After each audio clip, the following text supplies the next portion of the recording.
Imagine, if you can, that the world you know is collapsing before your very eyes. The year is 165 AD. Outside the thin canvas of a military tent, the wind howls across the frozen Danube River, carrying the sounds of a dying empire. The air is thick with the smoke of burning villages and the screams of barbarian hordes crashing against the borders of civilization. In a scenario this apocalyptic, where the sheer weight of suffering would cause ordinary men to break, flee, or descend into madness, one man sits alone in the center of the storm. He is not shaking with fear. He is not shouting orders in a panic. He is perfectly still. This is Marcus Aurelius. And in this moment, while the world burns, he is doing the only thing that keeps him sane. He is looking inward. He sits there, bathed in the warm glow of a single lamp, writing words that were never meant for us to see. To understand the figure you see before you, you must realize that he is not just an emperor trying to win a war. He is a man fighting a desperate battle for his own soul. The darkness surrounding him in this tent represents the crushing pressure of reality, the plague, the betrayal, the endless death. But the light on his face? That is the light of a mind that has refused to be conquered. He is the living proof that even when the universe plunges into chaos, the human spirit can remain an unshakable fortress.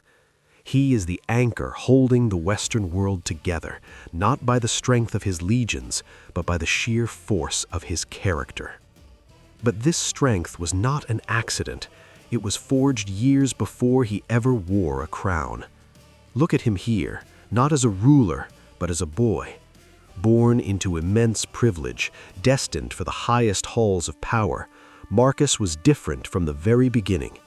While other noble children were pampered with soft beds, rich foods, and servants to attend to their every whim, the young Marcus, affectionately nicknamed Verissimus, or the truest one, chose the cold floor.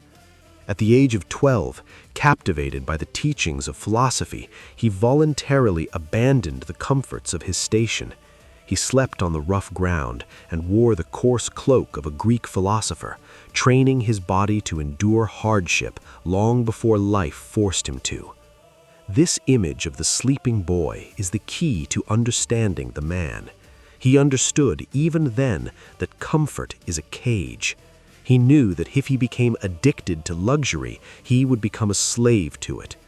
By sleeping on the stone, he was telling himself that he needed nothing but his own mind to be content. He was building an immunity to the seductive poison of entitlement. This was the training ground of the Stoic, the realization that true power isn't about what you own or what you wear, but about how little you require.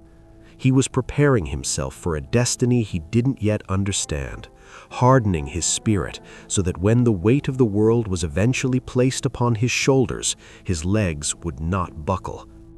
To truly appreciate his virtue, we must look at the world he rejected. This was the Rome of his era for the wealthy elite, a cesspool of excess, gluttony, and vanity.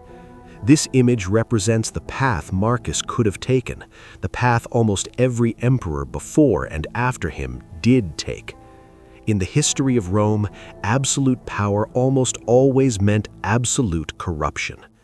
Emperors like Nero and Caligula turned the palace into a slaughterhouse and a brothel, drowning their boredom in wine and blood. The temptation to give in to this life was immense. Imagine having the power to do anything you want, to have anyone you want, to eat, drink, and destroy without consequence. Yet Marcus Aurelius looked at this golden decadence and saw only rot. He saw men who were slaves to their appetites, rulers who were weaker than the servants they commanded because they could not command themselves. He walked through these halls like a ghost, untouched by the greed around him. He understood that this lifestyle was a distraction, a way to numb the mind against the reality of death. While his peers gorged themselves at banquets, competing to see who could waste the most wealth, Marcus remained sober and vigilant. He realized that the moment a leader falls in love with the trappings of power, he ceases to be a leader and becomes a parasite. His rejection of this world was his first great victory. And so the day came he dreaded most, the day the crown was placed upon his head. Look closely at his expression. You do not see joy. You do not see the arrogant smirk of a man who has finally won the prize. You see a man accepting a sentence. Marcus Aurelius never wanted to be emperor. He wanted to be a philosopher, to live a quiet life of study and contemplation. But fate does not ask us what we want, it asks us what we can endure.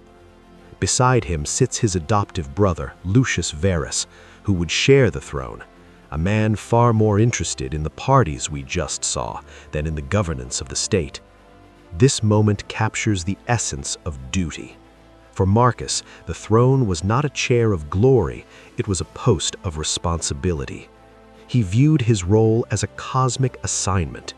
The Stoics believe that we must play the role we are given in life to the best of our ability, whether we are a slave or a king. Marcus accepted the purple robe with no pride, but with a heavy, solemn resolve. He knew that from this moment on, his life no longer belonged to him, it belonged to the people. He was sacrificing his freedom so that the empire could have a guardian. It is the ultimate tragedy and glory of his life. The man most suited to rule was the one man who didn't want to. His reign would not be a golden age of peace, but a trial by fire. Almost immediately, the Antonine Plague swept through the empire like a scythe. The streets of Rome, once the envy of the world, turned into a graveyard. Carts piled high with bodies rattled through the fog, and the smell of death was inescapable. In times of pandemic, the rich flee. They lock themselves in their country estates and wait for the poor to die out. But look at where Marcus is. He is not in a tower. He is in the street. He is walking through the mist, surrounded by the suffering, looking into the eyes of his dying subjects. It was during this time that the treasury ran dry. The wars and the plague had bankrupted Rome. Instead of raising taxes on these desperate people, Marcus did the unthinkable. He ordered the imperial treasures, the golden goblets, the jewelry, the silk robes, to be brought to the forum and sold. He liquidated his own luxury to save the economy. He showed his people that he was bleeding with them. This image of him in the fog represents the servant leader. He understood that a king is not a master of the people, but the first servant of the state. He faced the horror of the plague, not with superstition or fear, but with practical action and stoic endurance, standing firm when the rest of the world wanted to run away. And how did he survive this hell? How did he keep from breaking when surrounded by so much death? The answer lies in this, in the ink and the parchment. This is the weapon of Marcus Aurelius. These hands, stained with ink, are fighting a war just as critical as the ones fought with swords. Every night, he would retreat to his tent and write. These writings were not intended for publication, they were private notes to himself. He was coaching himself, debating with himself, demanding more of himself. When he wrote, "The impediment to action advances action. What stands in the way becomes the way," he wasn't writing a catchy quote for history. He was telling himself that the plague, the wars, and the betrayals were not obstacles to his virtue, they were the fuel for it. He used this writing to scrub his mind clean of resentment and self-pity. He reminded himself that life is short, that fame is meaningless, and that the only thing that matters is doing the right thing in the present moment. This close-up represents the discipline of the mind. It shows us that resilience isn't a gift you are born with, it is a muscle you build, sentence by sentence, thought by thought, in the quiet moments when no one else is watching. The battles were not always against external enemies. The hardest battles were the ones fought here, inside the silence of his own skull. There came a moment when his most trusted general, Avidius Cassius, betrayed him and declared himself emperor. It was a knife in the back from a friend. The generals around Marcus demanded blood. They wanted vengeance, torture, and a purge of anyone connected to the traitor. But Marcus closed his eyes, took a breath, and refused to let the poison of anger enter his heart. He famously took the letters containing the names of the conspirators and burned them without reading a single one. He chose not to know his enemies so that he would not be tempted to hate them.